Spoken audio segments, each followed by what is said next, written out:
para leer al atardecer. 1, 2, 3, 4, 5. Eran 5. 5 correos sentados en un banco en el exterior del convento situado en la cumbre del Gran San Bernardo en Suiza, contemplando las remotas cumbres teñidas por el sol poniente, como si se hubiera derramado sobre la cima de la montaña una gran cantidad de vino tinto que no hubiera tenido tiempo todavía de hundirse en la nieve. Este símil no es mío. Lo expresó en aquella ocasión el más vigoroso de los correos, que era alemán. Ninguno de los otros le prestó más atención de lo que me habían prestado a mí, sentado en otro banco al otro lado de la puerta del convento, fumándome mi cigarro como ellos, y también como ellos contemplando la nieve enrojecida y el solitario cobertizo cercano en donde los cuerpos de los viajeros retrasados iban saliendo y desaparecían lentamente sin que pudiera acusarles de vicio en aquella fría región. Mientras contemplábamos la escena, el vino de las cumbres montañosas fue absorbido. La montaña se volvió blanca. El cielo tomó un tono azul muy oscuro, se levantó el viento y el aire se volvió terriblemente frío. Los 5 correos se abotonaron los abrigos. Como un correo es el hombre al que resulta más seguro imitar, me abotoné el mío. La puesta de sol en la montaña había interrumpido la conversación de los 5 correos. Era una vista sublime, con todas las posibilidades de interrumpir una conversación. Pero ahora que la puesta del sol había terminado, la reanudaron. Yo no había oído parte alguna de su discurso anterior, pues todavía no me había separado del caballero americano que en el salón para viajeros del convento, sentado con el rostro de cara al fuego, había tratado de transmitirme toda la serie de acontecimientos causantes de que el honorable Ananias Dodger hubiera acumulado la mayor cantidad de dólares que se había conseguido nunca en un país. «Dios mío», dijo el correo suizo hablando en francés, lo que a mí no me parece, tal como le suele suceder a algunos autores, una excusa suficiente para una palabra pícara, y solo tengo que ponerla en esa lengua para que parezca inocente. «Si habla de fantasmas». «Pero yo no hablo de fantasmas», contestó el alemán. «¿De qué hablas entonces?», preguntó el suizo. «Si lo supiera», contestó el otro, «probablemente sería mucho más sabio». Pensé que era una buena respuesta y me produjo curiosidad. Por eso cambié de posición trasladándome a la esquina de mi banco más cercana a ellos y así, apoyando la espalda en el muro del convento, les escuché perfectamente sin que pareciera estar haciéndolo. «¡Rayos y truenos!», exclamó el alemán calentándose. «Cuando un determinado hombre viene a verte inesperadamente, y sin que él lo sepa envía un mensajero invisible para que tengas la idea de él en la cabeza durante todo el día. ¿Cómo llamas a eso cuando uno camina por la calle atestada de gente en Frankfurt, Milán, Londres o París y piensa que un desconocido que pasa al lado se asemeja a un amigo Heinrich y luego otro desconocido se parece a tu amigo Heinrich y empiezas a tener así la extraña idea de que vas a encontrarte con tu amigo Heinrich? Y eso es exactamente lo que sucede, aunque unos creían que su amigo estaba triste. ¿Cómo le llamas a eso?» «Tampoco es nada infrecuente», murmuraron el suizo y los otros 3. «¡Infrecuente!», exclamó el alemán. «Es algo tan común como las cerezas en la Selva Negra. Es algo tan común como los macarrones en Nápoles. Y lo de Nápoles me recuerda a algo. Cuando la vieja marquesa Sensamina lanzó un grito con las cartas de la Ouija, y fui testigo, pues sucedió en una familia mía bávara y aquella noche estaba yo a cargo del servicio. Digo que cuando la vieja marquesa se levanta de la mesa de cartas blancas a pesar del carmín y grita: «¡Mi hermana de España ha muerto! ¡He sentido en mi espalda su contacto frío!» Y cuando resulta que la hermana ha muerto en ese momento, ¿cómo le llamas a eso? O cuando la sangre de Genaro se licúa porque se lo pide el clero. Como todo el mundo sabe que sucede con regularidad una vez al año en mi ciudad natal», añadió el correo napolitano tras una pausa con una mirada cómica. «¿Cómo llama eso?» «¡Eso!», gritó el alemán. «Pues bien, creo que conozco un nombre para eso». «¿Milagro?», preguntó el napolitano con el mismo rostro pícaro. El alemán se limitó a fumar y lanzar una carcajada, y todos fumaron y rieron.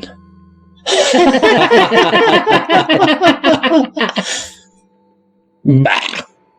Exclamó el alemán un rato después. Yo hablo de cosas que suceden realmente. Cuando quiero ver a un brujo, pago para ver a un profesional. Y que mi dinero merezca la pena. Suceden cosas muy extrañas sin fantasmas. Fantasmas. Giovanni Battista, cuente la historia de la novia inglesa. Ahí no hay ningún fantasma, pero resulta igual de extraño. ¿Hay alguien que sepa decirme qué? Como se produjo un silencio entre ellos, miré a mi alrededor. Aquel que pensé debía ser Baptista estaba encendiendo un cigarrillo nuevo.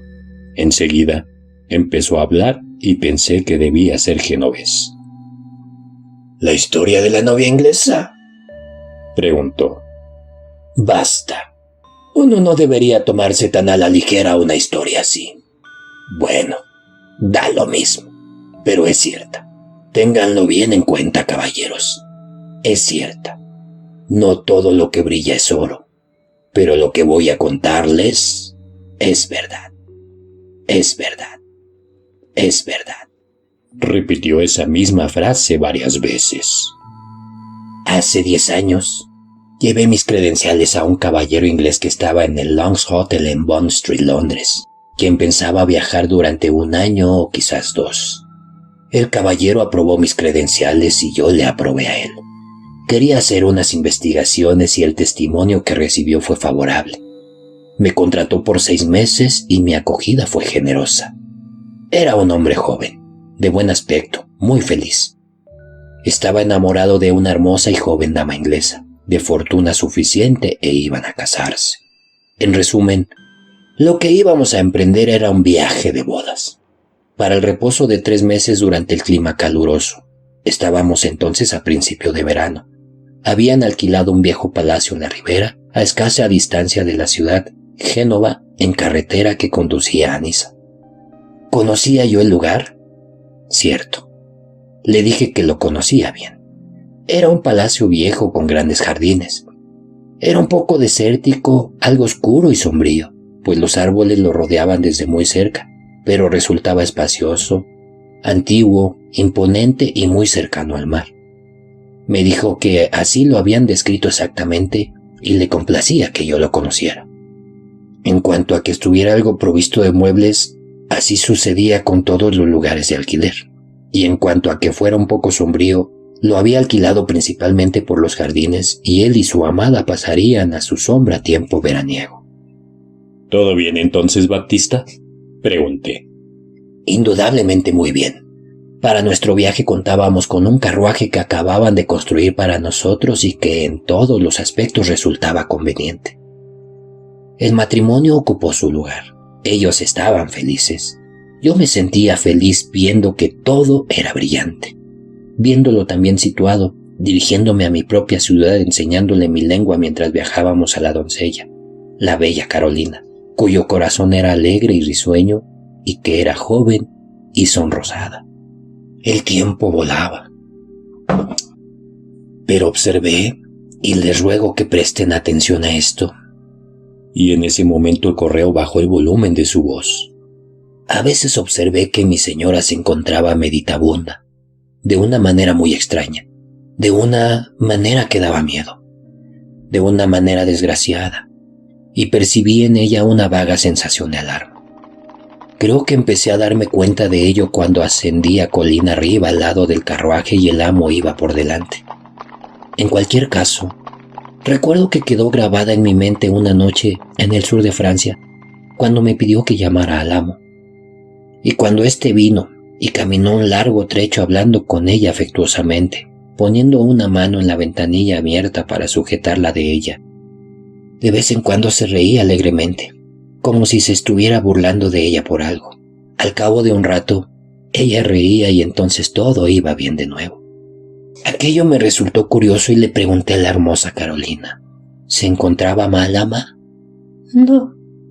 ¿Desanimada? No. ¿Temerosa de los malos caminos o los bandidos?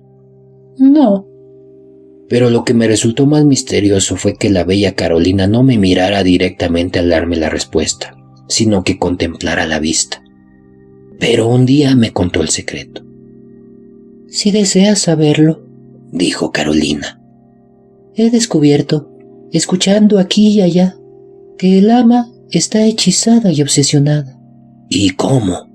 Por un sueño. ¿Qué sueño? El sueño de un rostro. Durante 3 noches, antes de la boda, vio un rostro en sueños.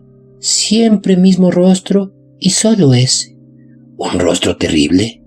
No, el rostro de un hombre oscuro de muy agradable aspecto, vestido de negro, con el cabello negro y mostacho gris. Un hombre guapo, salvo por un aire reservado y secreto. Jamás había visto el rostro ni otro que se le pareciera. En el sueño no hacía sino mirarla fijamente desde la oscuridad. ¿Volvió a tener ese sueño? Nunca. Lo único que le preocupa es recordarlo. ¿Y por qué le preocupa? Carolina sacudió la cabeza. Eso es lo que quiere saber el amo, contestó ella. Ella no lo sabe. Ella misma se pregunta la razón. Pero la oí decirle a él anoche mismo que si encontrara un cuadro de ese rostro en nuestra casa, Ileana, y tiene miedo de que así suceda, piensa que no sería capaz de soportarlo. Puedo jurar, siguió diciendo el correo genovés, que después de esto tuve miedo de llegar al viejo palacio, no fuera a encontrarse allí aquel malaventurado cuadro. Sabía que había muchos cuadros y conforme nos fuimos acercando al lugar deseé que toda la galería de pintura hubiera caído en el cráter del Vesubio. Para empeorar las cosas, cuando por fin llegamos a aquella parte de la Riviera hacia una noche lúgubre y tormentosa, tronaba, y en mi ciudad y sus alrededores los truenos son muy fuertes, pues se repiten entre las altas colinas. Los lagartos salían y entraban por las hendiduras del muro roto de piedra del jardín, como si estuvieran asustados. Las ranas burbujeaban y croaban a gran volumen. El viento del mar gemía y los árboles húmedos goteaban, y los relámpagos, por el cuerpo de San Lorenzo, ¡qué relámpagos! Todos sabemos cómo es un palacio antiguo en Génova o sus cercanías, cómo lo han manchado el tiempo y el aire del mar, cómo las pinturas de las paredes exteriores se han ido cayendo dejando al descubierto grandes trozos de escayola, que las ventanas inferiores están oscurecidas por barras de hierro oxidado, que el patio exterior está cubierto de hierba, que los edificios exteriores están en ruinas, que todo el conjunto parece dedicado al olvido. Nuestro palacio era uno de los auténticos. Llevaba cerrado varios meses, años. Olía a tierra, como a tumba. De alguna manera se había introducido en la casa sin ser capaz de salir de nuevo el aroma de los naranjos de la amplia terraza trasera y de los limones que maduraban en la pared y de algunos matorrales que crecían por alrededor de una fuente rota. En todas las habitaciones había un olor a vejez que había crecido con el confinamiento. Penetraba en todos los armarios y cajones. En las pequeñas salas de comunicación que había entre las habitaciones grandes, aquello resultaba sofocante. Si dabas la vuelta a un cuadro, por volver al tema de los cuadros, allí estaba ese olor, aferrándose a la pared detrás del marco como una especie de murciélago. Las persianas enrejadas estaban cerradas en toda la casa. Solo vivían allí para atenderla 2 ancianas de aspecto horrible y cabellos grises. Una de ellas con un huso, sentada en el umbral dándole vueltas y murmurando, y que antes habría dejado entrar al diablo que al aire. El amo, el ama, la bella Carolina y yo recorrimos el palacio. Yo fui el primero en entrar, aunque habría preferido ser el último. Abriendo las ventanas y persianas y quitándome de encima las gotas de lluvia, las manchas de argamasa y de vez en cuando un mosquito durmiente o una monstruosa, gruesa y manchada araña genovesa. Cuando había encendido la luz en una habitación, entraban el amo, el ama y la bella Carolina. Mirábamos entonces todos los cuadros y pasaba yo a la habitación siguiente. Secretamente el ama tenía un gran miedo a encontrarse con un cuadro que se asemejara a aquel rostro. Todos lo teníamos, pero no estaba.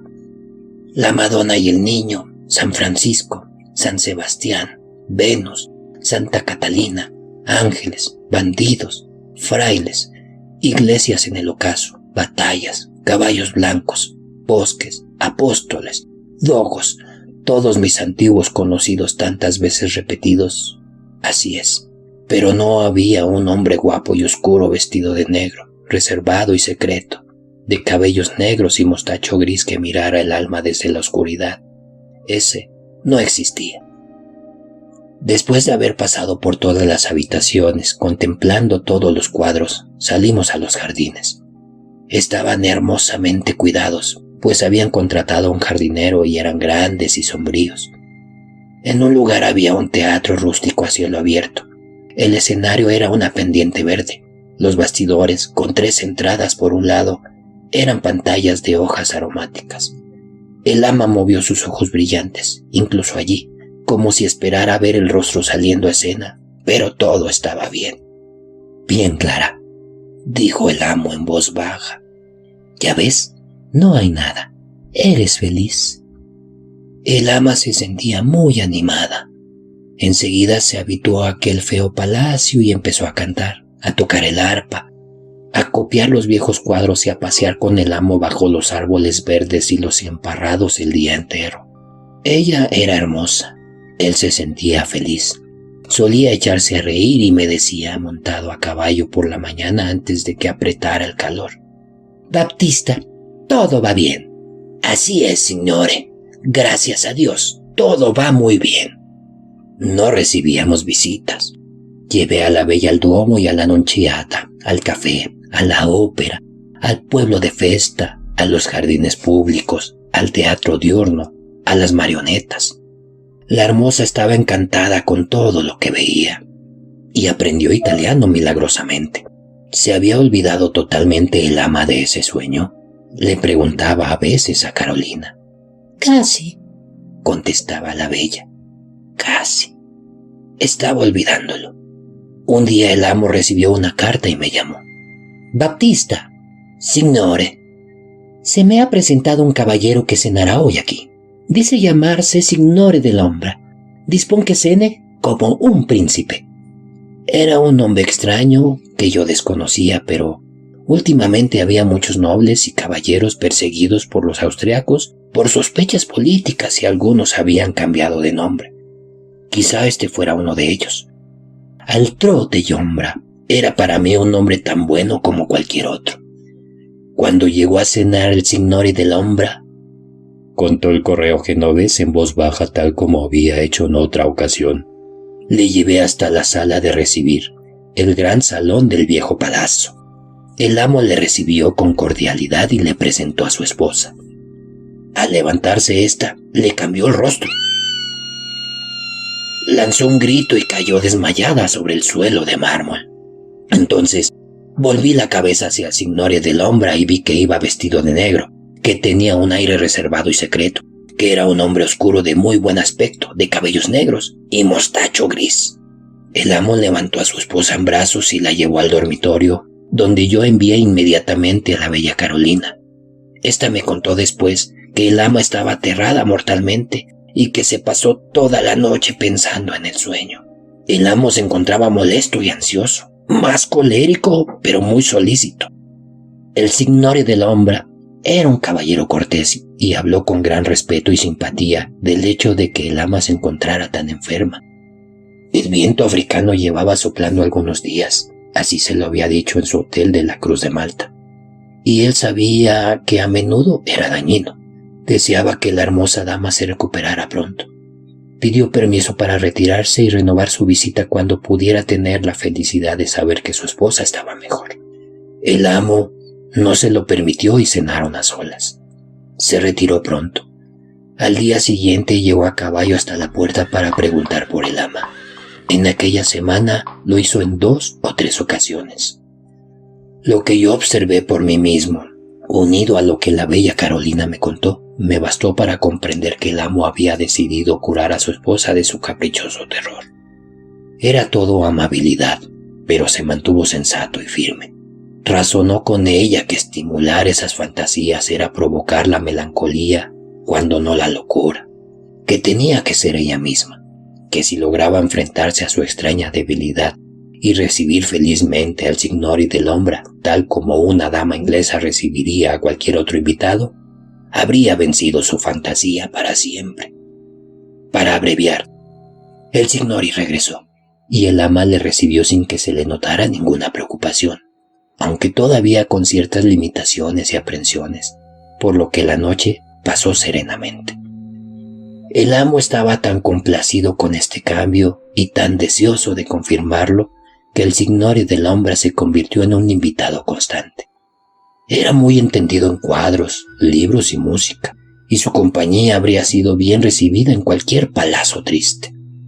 Muchas veces observé que el ama no se había recuperado del todo. Delante del Signori dell'Ombra bajaba la mirada e inclinaba la cabeza, o lo contemplaba con una mirada aterrada y fascinada, como si su presencia tuviera sobre ella una influencia o un poder malignos.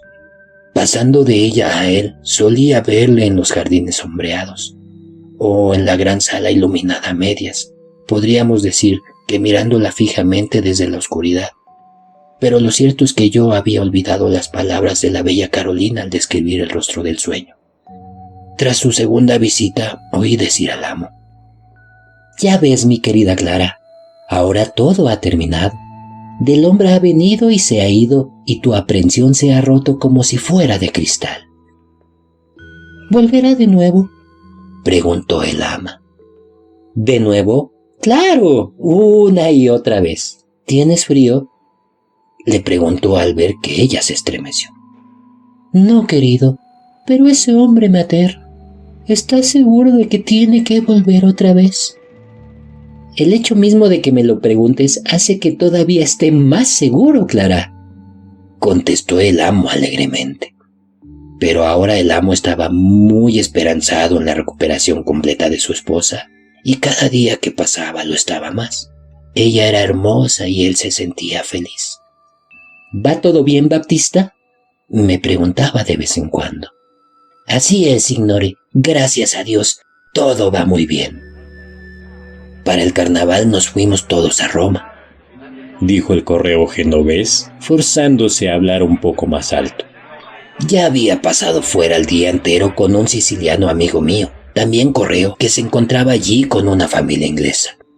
Al regresar por la noche al hotel encontré a la pequeña Carolina, que nunca salía de casa sola, corriendo aturdida por el corso. «Carolina, ¿qué sucede?». «Ay, Baptista. Ay, en el nombre del Señor, ¿dónde está mi ama?». «¿El ama, Carolina?». «Se fue por la mañana. Cuando el amo salió a su paseo diurno, me dijo que no la llamara, pues estaba fatigada por no haber descansado durante la noche. Había tenido dolores. Se quedaría en la cama hasta la tarde para levantarse así recuperada». «Pero se ha ido. El amo ha regresado, ha echado la puerta abajo y ella ha desaparecido. Mi bella, mi buena, mi inocente ama». Así lloraba, desvariaba y se debatía para que yo no pudiera sujetarla, la hermosa Carolina, hasta que acabó desmayándose en mis brazos, como si le hubieran disparado. Llegó el amo. En su actitud, su rostro y su voz no era ya el amo que conocía yo. Se parecía a sí mismo tanto como yo a él. Me cogió y después de dejar a Carolina en su cama del hotel al cuidado de una camarera, me condujo en un carruaje furiosamente a través de la oscuridad, cruzando la desolada campaña. Cuando se hizo de día y nos detuvimos en una miserable casa de postas, hacía 12 horas que todos los caballos habían sido alquilados y enviados en distintas direcciones. Y fíjense bien en esto. Habían sido alquilados por el Signore dell'Ombra, que había pasado por allí en un carruaje con una asustada dama inglesa acurrucada en una esquina. Tras emitir un prolongado suspiro, el correo genovés dijo que nunca había oído que nadie la hubiera vuelto a ver más allá de ese punto. Lo único que sabía es que se desvaneció en un infame olvido, llevando a su lado el temible rostro que había visto en su sueño. «¿Y cómo se llama eso?», preguntó con tono triunfal el correo alemán. «¡Ay, fantasmas! Ahí no hay fantasmas. ¿Cómo se llama esto que voy a contarles? Fantasmas. Aquí no hay fantasmas. En una ocasión, siguió diciendo el correo alemán, me contraté con un caballero inglés, anciano y soltero, para recorrer mi país, mi patria. Era un hombre de negocios que comerciaba con mi país y conocía la lengua. Pero cuando no había estado nunca allí desde su adolescencia, y por lo que yo consideré que debía haber transcurrido unos 60 años. Se llamaba James y tenía un hermano gemelo llamado John, que era también soltero. Un gran afecto unía a estos hermanos. Tenían un negocio común en Goldsman Fields, pero no vivían juntos.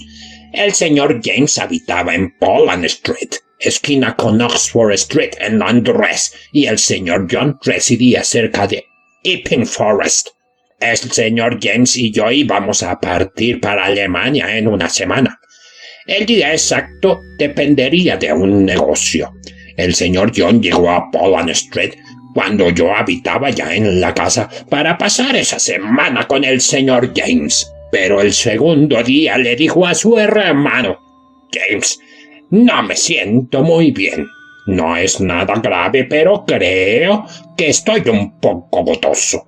Me iré a casa para que me cuide mi ama de llaves, que me entiende bien.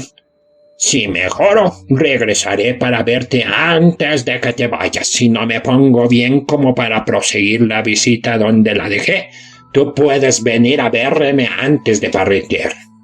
El señor James dijo que por supuesto que así lo haría. Y estrecharon las dos manos tal como hacían siempre, tras lo cual el señor John pidió que le trajeran su carruaje ya anticuado y se fue a casa. 2 noches después de eso, es decir, el día cuarto de la semana, me despertó de un profundo sueño el señor James. Entrando en mi dormitorio con un camisón de franela y una vela encendida, se sentó junto a mi cama y me dijo mirándome: Wilhelm, tengo razones para pensar que he cogido una extraña enfermedad. Me di cuenta entonces de que había en su rostro una expresión inusual. Wilhelm, añadió, ni me asusta ni me avergüenza decirte lo que podría tener. Miedo o vergüenza de decirle a otro hombre.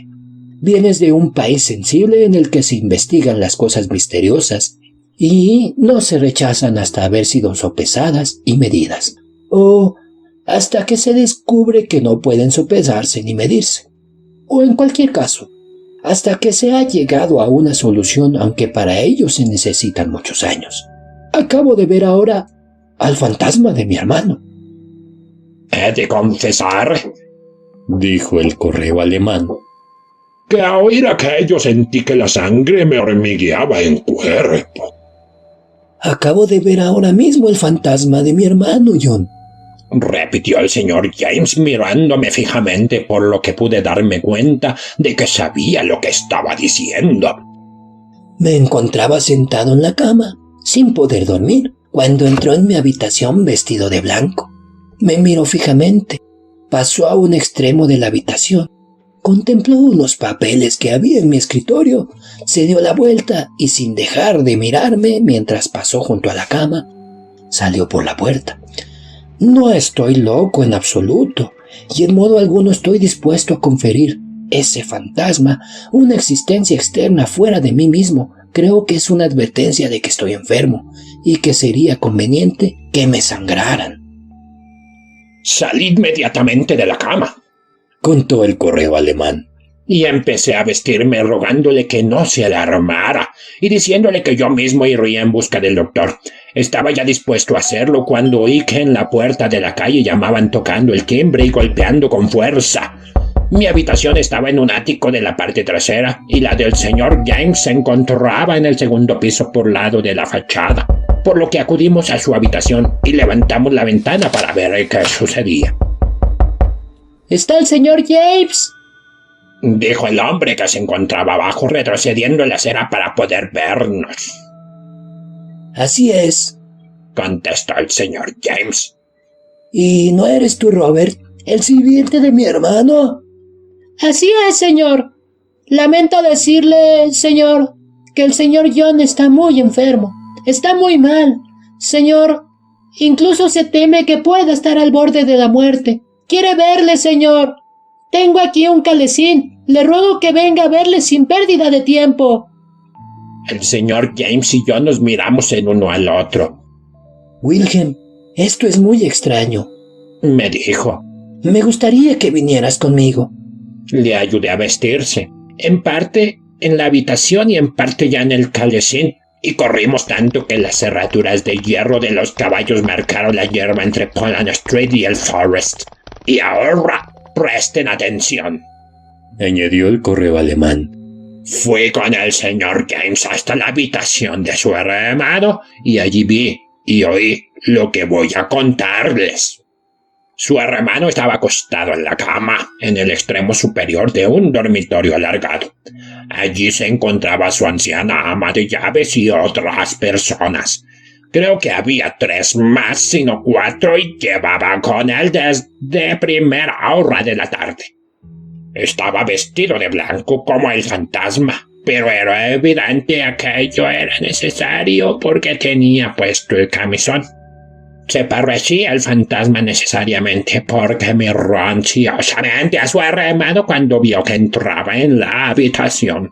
Pero cuando el hermano llegó al lado de la cama, se incorporó lentamente y mirándole con atención dijo estas palabras. James, ya me has visto esta noche. Y ya lo sabes. Y después murió.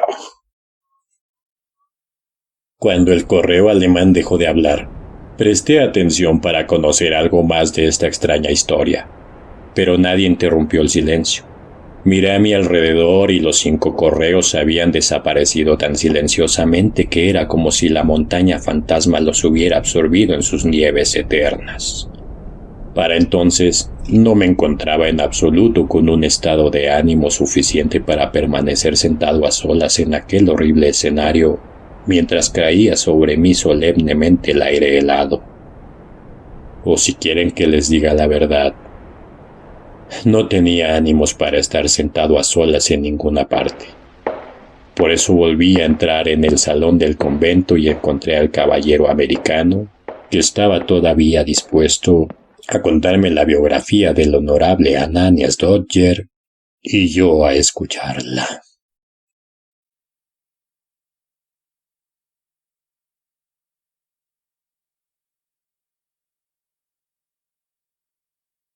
Juicio por un asesinato.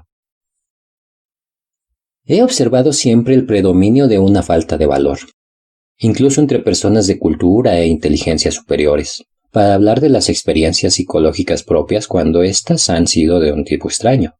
Casi todos los hombres tienen miedo de que las historias de este tipo que puedan contar no encuentren paralelo o respuesta en la vida interior de quien las oye, y por tanto sospechan o se ríen de ellos. Un viajero sincero que hubiera visto un animal extraordinario parecido a una serpiente marina no tendría miedo alguno a mencionarlo. Pero si ese mismo viajero hubiera tenido algún presentimiento singular, un impulso, un pensamiento caprichoso, una supuesta visión, un sueño o cualquier otra impresión mental notable, se lo pensaría mucho antes de mencionarlo. Atribuyo en gran parte a esa reticencia la oscuridad en la que se encuentran implicados estos temas. No comunicamos habitualmente nuestra experiencia de estas cosas subjetivas lo mismo que lo hacemos con nuestras experiencias de la creación objetiva. Como consecuencia, la experiencia general a este respecto parece algo excepcional, y realmente es así por cuanto es lamentablemente imperfecta. En lo que voy a relatar no tengo intención de plantear, refutar o apoyar teoría alguna. Conozco la historia del librero de Berlín. He estudiado el caso de la esposa de un miembro ya fallecido de la Sociedad Astronómica Real, tal como lo cuenta Sir David Brewster, y he seguido minuciosamente los detalles de un caso mucho más notable de ilusión espectral que se produjo en mi círculo de amigos íntimos. En cuanto a esto último, Quizás sea necesario afirmar que quien lo sufrió, una dama, no estaba relacionada conmigo ni siquiera mínimamente. Una suposición equivocada a ese respecto podría sugerir una explicación de una parte de mi propio caso, pero solo de una parte, que carecería totalmente de fundamento. No puede hacerse referencia a que haya heredado yo alguna peculiaridad desarrollada, ni he tenido antes en absoluto experiencia similar alguna, ni la he tenido tampoco desde entonces. Hace muchos años, o muy pocos, que eso no importa ahora nada, se cometió en Inglaterra cierto asesinato que llamó mucho la atención. Nos enteramos de más asesinatos de los necesarios conforme se van sucediendo y aumentando su atrocidad, y de haber podido habría enterrado el recuerdo de aquel animal particular al tiempo que su cuerpo era enterrado en la cárcel de Newgate. Me abstengo intencionalmente de proporcionar la menor pista directa respecto al criminal. Cuando se descubrió el asesinato no recayó ninguna sospecha sobre el hombre que más tarde fue llevado a juicio, o más bien debería decir, en el deseo de acercarme lo más posible a la precisión en mis hechos, que en ninguna parte se sugirió públicamente que se tuviera tal sospecha. Como en aquel momento no se hizo referencia alguna a él en los periódicos, evidentemente era imposible que se incluyera en ellos alguna descripción del asesino. Resulta esencial que se tenga en cuenta este hecho. Cuando abrí durante el desayuno el periódico de la mañana, incluía el relato de ese primer descubrimiento, y me resultó profundamente interesante por lo que leí con la máxima atención. Lo leí 2 veces, sino 3. El descubrimiento se había hecho en un dormitorio, y cuando dejé el periódico tuve un destello, un impulso. En realidad no sé cómo llamarlo, pues no encuentro palabra alguna que la describa satisfactoriamente, en el que me pareció ver que ese dormitorio pasaba a través de mi habitación como un cuadro.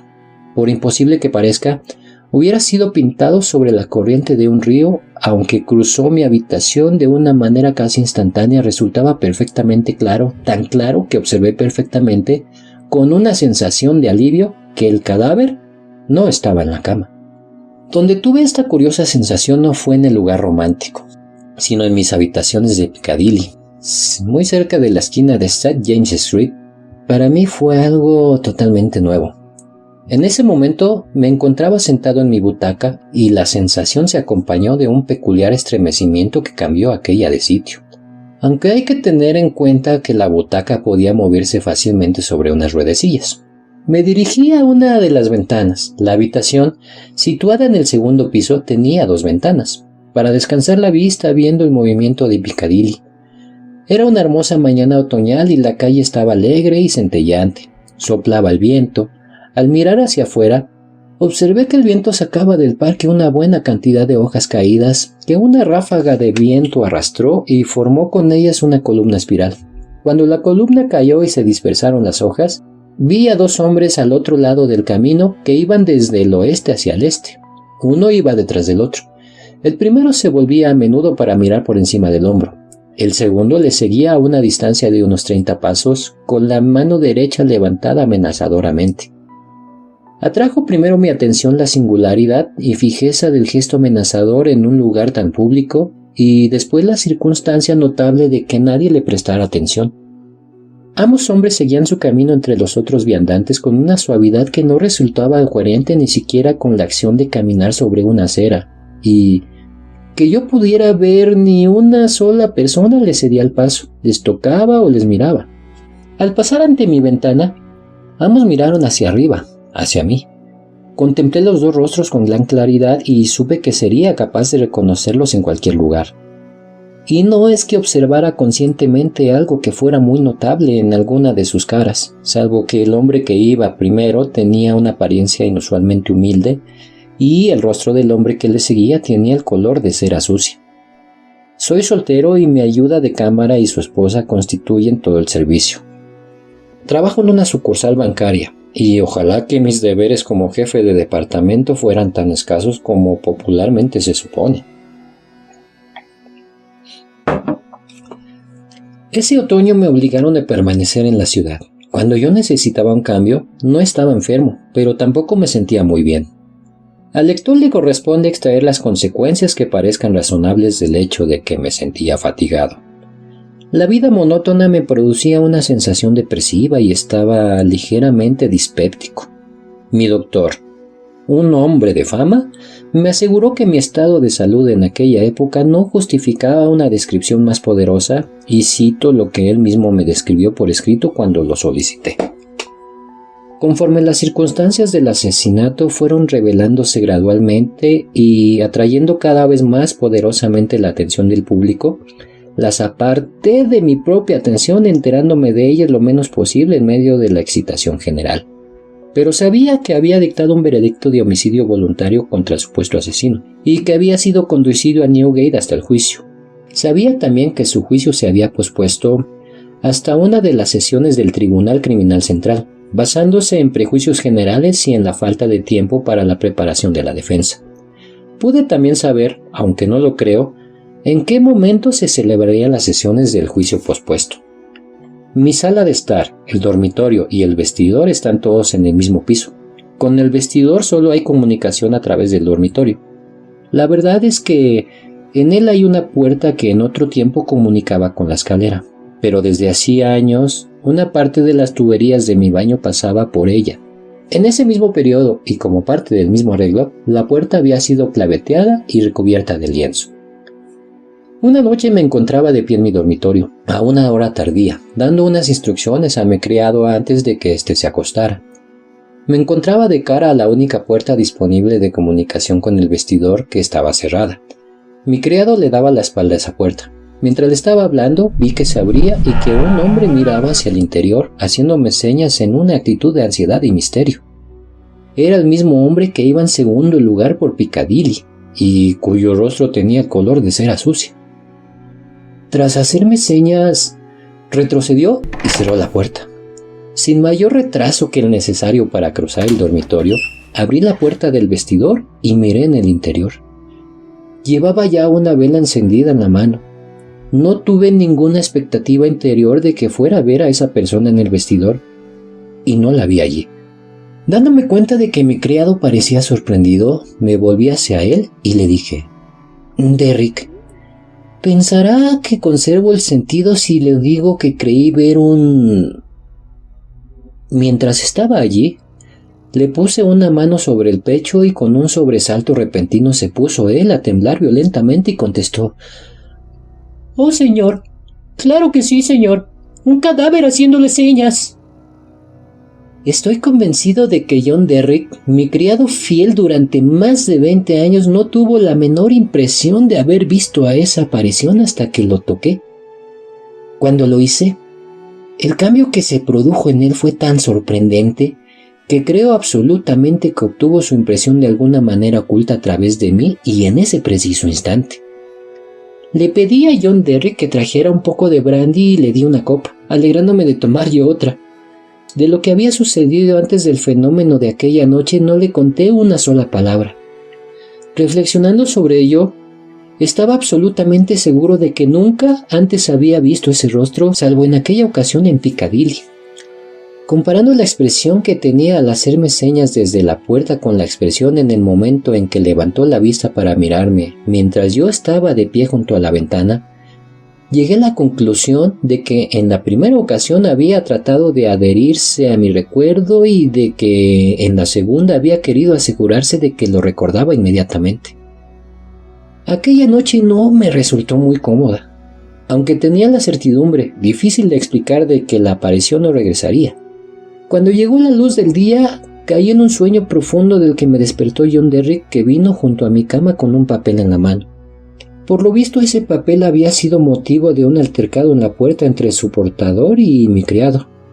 Se me citaba en él para que sirviera como jurado en la siguiente sesión del Tribunal Criminal Central, en el Old Bailey.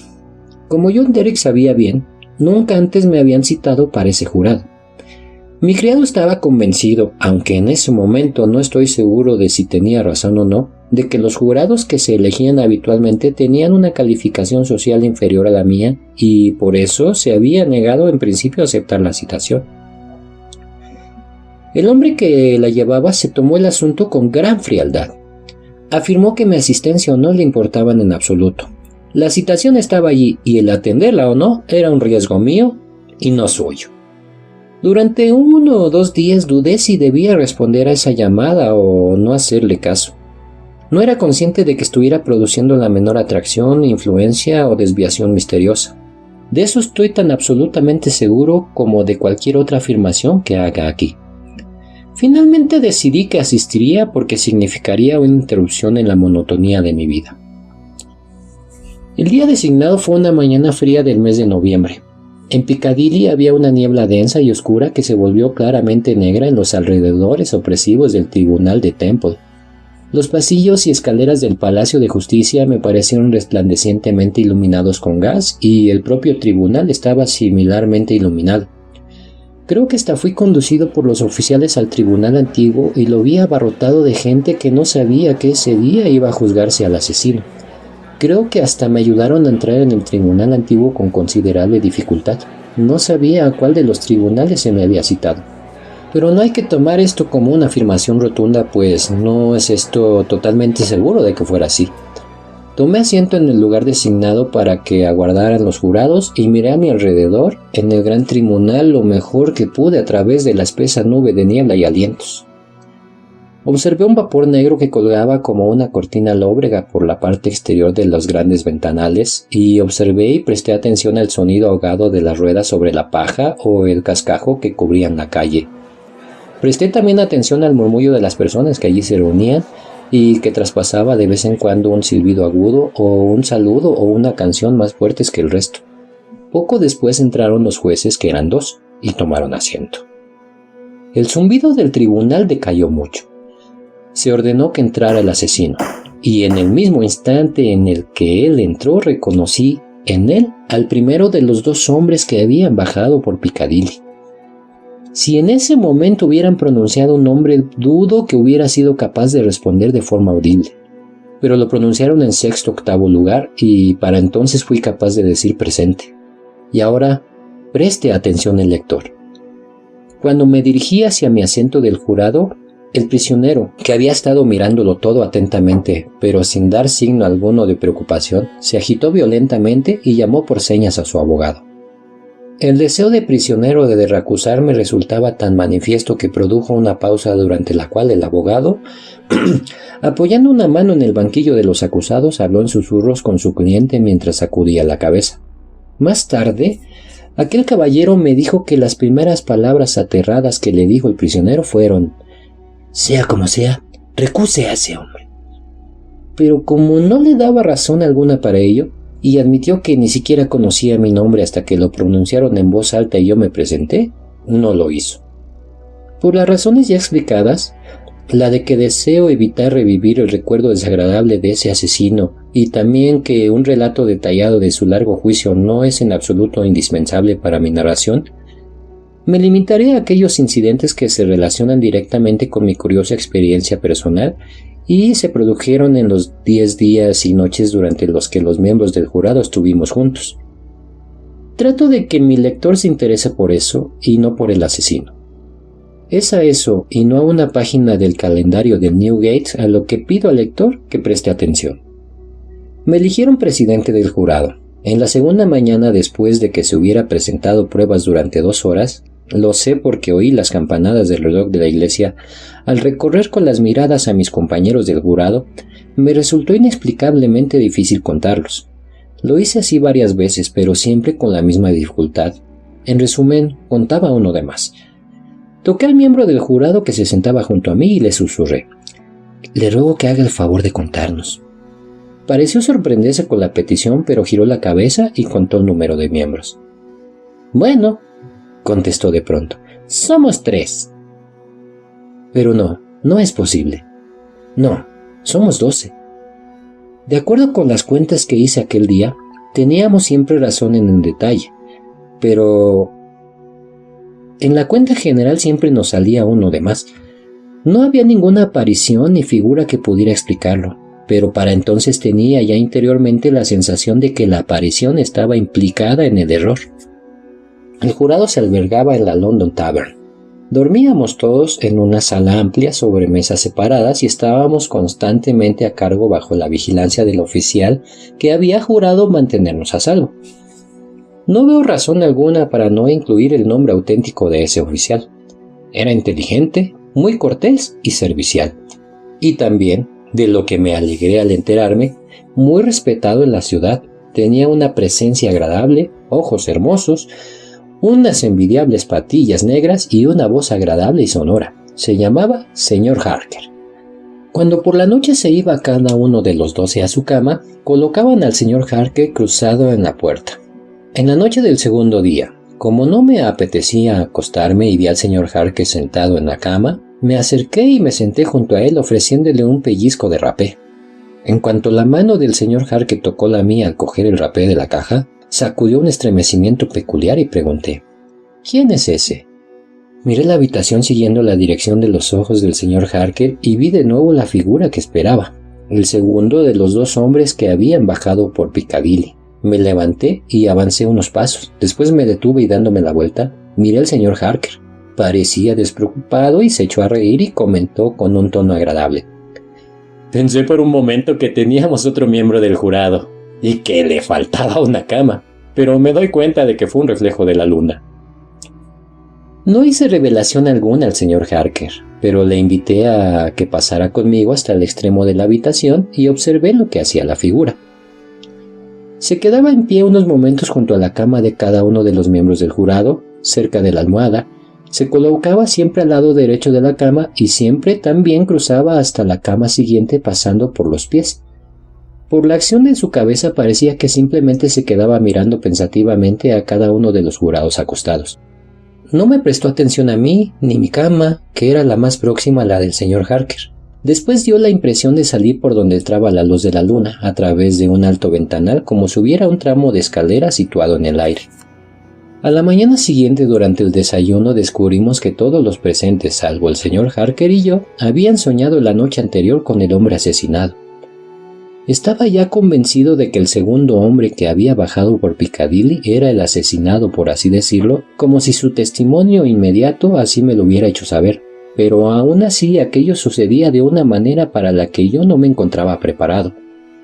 Durante el 5º día del juicio, cuando el fiscal estaba terminando su caso, presentó una miniatura del asesinato que faltaba en su dormitorio cuando se descubrió el hecho y que después fue encontrada en un lugar oculto en el que el asesino había sido visto cavando en el suelo. Tras ser identificada por el testigo, la presentaron al tribunal y luego la pasaron al jurado para que éste la inspeccionara.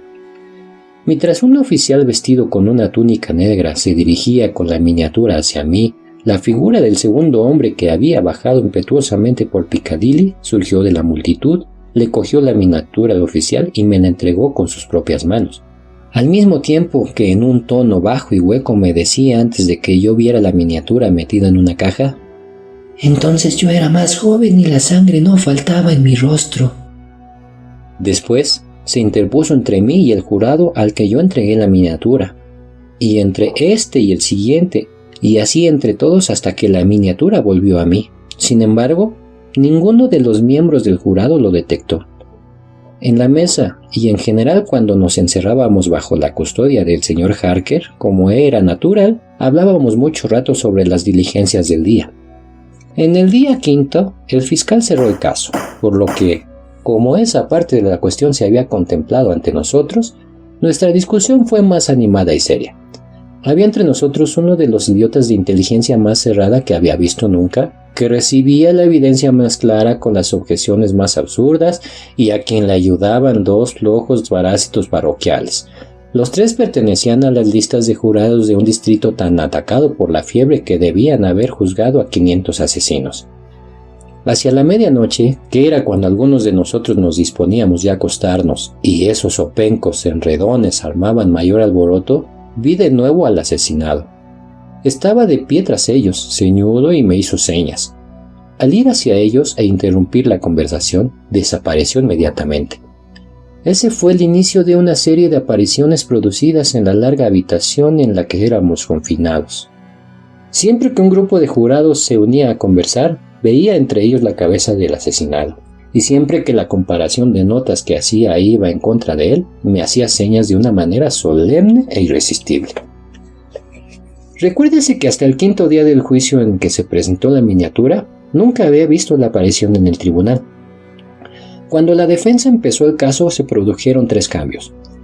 Me referiré primero a 2 de ellos. La figura aparecía ahora continuamente en el tribunal y nunca se dirigía a mí, sino siempre a la persona que estaba hablando en ese momento. Por ejemplo, a la víctima le habían abierto la garganta. En el discurso inicial de la defensa se sugirió que el propio fallecido se la podía haber cortado a sí mismo. En ese mismo momento la figura, con la garganta en la terrible condición que acababa de describirse, y eso lo había ocultado antes, se puso de pie junto al codo del que hablaba, moviendo hacia un lado y otro la traque, una vez con la mano derecha y otra con la izquierda, sugiriendo vigorosamente a quien hablaba la imposibilidad de que se hubiera podido infligir a sí mismo la herida con cualquier mano. En otro caso, cuando un testigo de conducta, una mujer, informaba que el prisionero era muy amable con la humanidad, en ese instante la figura se plantó en el suelo delante de ella, le miró directamente a la cara y señaló el semblante maligno del prisionero extendiendo el brazo y un dedo. El tercer cambio, al que me referiré ahora, fue el que de manera más marcada y notable me impresionó. No voy a teorizar sobre él, lo expreso con precisión y nada más. Aunque la aparición no era percibida por aquellos a los que se dirigía, cuando se acercaba a estos invariablemente se alarmaban y se turbaban. Tuve la impresión de que era como si unas leyes que yo desconocía le impidieran revelarse plenamente a los demás, pero que al mismo tiempo pudiera afectar a sus mentes de una manera visible, silenciosa y oscura. Cuando el defensor principal sugirió la hipótesis del suicidio y la figura se plantó junto al codo del tan ilustrado caballero, haciendo terribles gestos como si se estuviera cortando la garganta, es innegable que el defensor titubeó en su discurso. Perdió durante varios segundos el hilo de su ingeniosa argumentación, se limpió la frente con el pañuelo y se puso extremadamente pálido. Cuando la testigo de conducta estuvo delante de la aparición, siguió con los ojos la dirección que le señalaba el dedo, contemplando con gran vacilación y turbación el rostro del prisionero. Bastaron 2 ejemplos adicionales.